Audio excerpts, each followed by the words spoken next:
बात यह है कि कानून पर जो पुलिस है उस पर भरोसा जनता का लगातार कमजोर होता जा रहा है।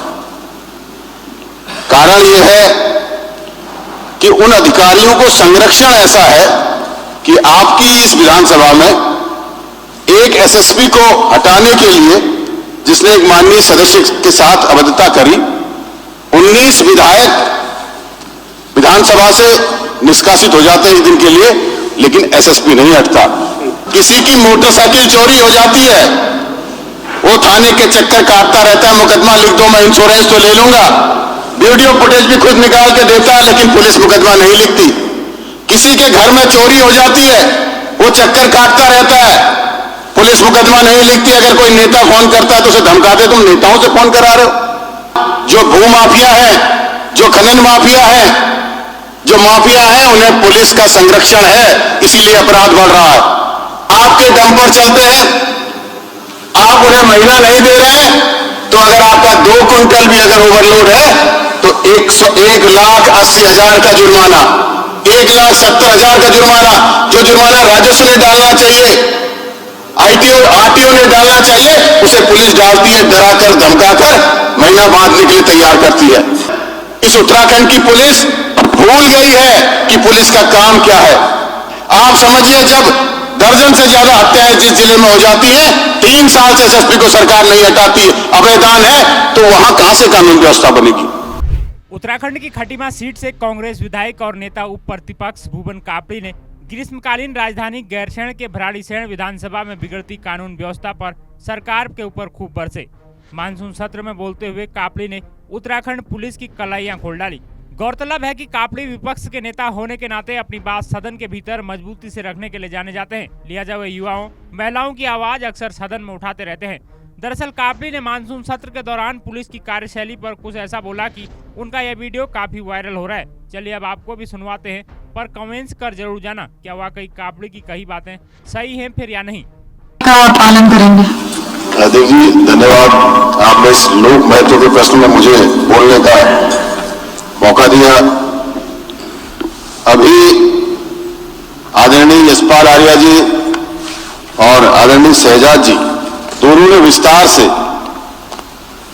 कानून व्यवस्था और महिला अपराध पर बोला।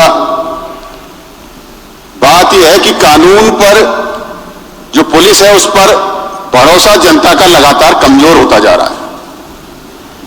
कारण यह है कि उन अधिकारियों को संरक्षण ऐसा है कि आपकी इस विधानसभा में एक एसएसपी को हटाने के लिए जिसने एक माननीय सदस्य के साथ अभद्रता करी, 19 विधायक विधानसभा से निष्कासित हो जाते हैं एक दिन के लिए, लेकिन एसएसपी नहीं हटता।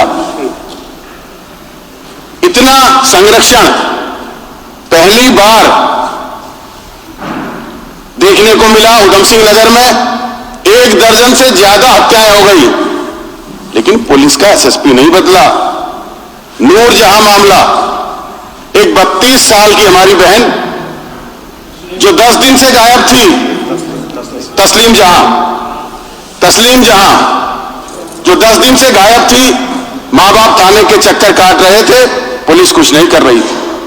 जब दबाव बना तो बगल के राज्य से बॉडी बरामद होती है एक कंकाल के रूप में, और एक नशेड़ी को पकड़कर उस पर मुकदमा लिख दिया जाता है और एसएसपी खुलासा कर देते हैं। जब सामाजिक दबाव बनता है तो एसएसपी कहते हैं कि भाई अभी 4-5 लोग और हैं, और एसएसपी अपने बयान में जो बहुत ही वायरल हो रहा होगा, आदरणीय अध्यक्ष जी आपने भी कहीं सुना होगा कि कोई बदमाश गुंडा किसी महिला के प्रति क्या नजरिया लगता है, इसका ठेका मेरा नहीं है। खुलेआम ये बात कहता है। 12 से ज्यादा हत्याएं हो गई। एक्चुअली माननीय अध्यक्ष जी उन्होंने कहा कि मैंने ठेका नहीं ले रखा, उनके पास ऑलरेडी कई ठेके हैं। खनन का ठेका है, शराब का ठेका है, ड्रग्स का ठेका है, ट्रांसपोर्ट का ठेका है, कई ठेके हैं उनके पास। अध्यक्ष जी, किसी की मोटरसाइकिल चोरी हो जाती है, वो थाने के चक्कर काटता रहता है, मुकदमा लिख दो, मैं इंश्योरेंस तो ले लूंगा, वीडियो फुटेज भी खुद निकाल के देता है, लेकिन पुलिस मुकदमा नहीं लिखती। किसी के घर में चोरी हो जाती है, वो चक्कर काटता रहता है, पुलिस मुकदमा नहीं लिखती, अगर कोई नेता फोन करता है तो उसे धमकाते, तुम नेताओं से फोन करा रहे हो। कहीं लूट हो जाती है तो पुलिस सबसे पहले कहती कि इसे हटाओ, लूट नहीं लिखेंगे, ये हमारे ऊपर आएगा। आज आप कहिए कि यहां पर एक चोरी हो गई, पुलिस 3 घंटे में आएगी, और आप कहिए कि यहां पे ये जमीन का विवाद है, पुलिस 3 सेकंड में आएगी। पुलिस 3 सेकंड में आएगी। आज जो भूमाफिया है, जो खनन माफिया है, जो माफिया है, उन्हें पुलिस का संरक्षण है, इसीलिए अपराध बढ़ रहा है। जिससे हम उम्मीद करते हैं संस्था से ये अपराध रोकेंगे, वो अपराधियों को संरक्षण दे रहे हैं। आज आप जो उधम सिंह नगर एसएसपी हैं, उन्हें तो खनन अधिकारी बना देना चाहिए। क्रेशरों से वसूली वो कराते हैं, क्रेशरों के अंदर खनन के कर्मचारी नहीं जा रहे हैं, पुलिस के कर्मचारी जा रहे हैं।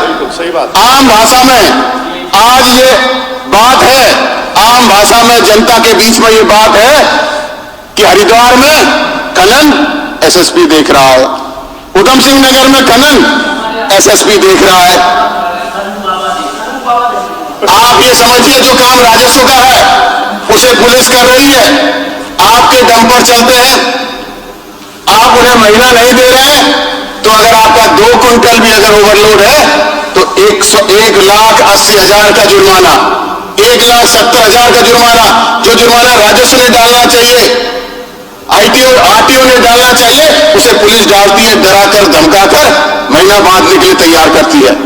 मैं आपसे कहना चाहता हूं, तेजी से हमारे प्रदेश में तेजी से स्मैक का व्यापार बढ़ रहा है, और उस स्मैक के व्यापार को पुलिस का संरक्षण है। अवैध शराब के व्यापार को पुलिस का संरक्षण है। इस उत्तराखंड की पुलिस भूल गई है कि पुलिस का काम क्या है। आप समझिए, जब दर्जन से ज्यादा हत्याएं जिस जिले में हो जाती हैं, 3 साल से एसएसपी को सरकार नहीं हटाती, अवैधान है, तो वहां कहां से कानून व्यवस्था बनेगी? हम कानून व्यवस्था की उम्मीद कैसे कर सकते हैं?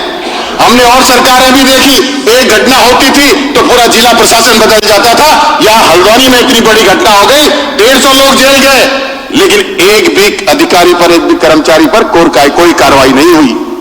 तो आप समझिए, अगर चूक हुई है तो उसके लिए अधिकारी भी जिम्मेदार था, पूरा जिले का तबादला होना चाहिए था, लेकिन किसी का कोई तबादला नहीं हुआ।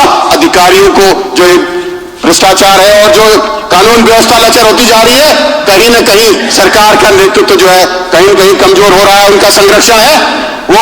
आप समझिए, 19 लोग पिछले विधानसभा के सत्र में मैंने बोला था कि एक अधिकारी, 6 विधायक, 5 विधायक जो भाजपा के लिख के देखे गए इस एई को हटाओ लघु सिंचाई के, उसे नहीं हटाया, सरकार ने संज्ञान भी नहीं लिया और उसे घूस में पकड़ा गया।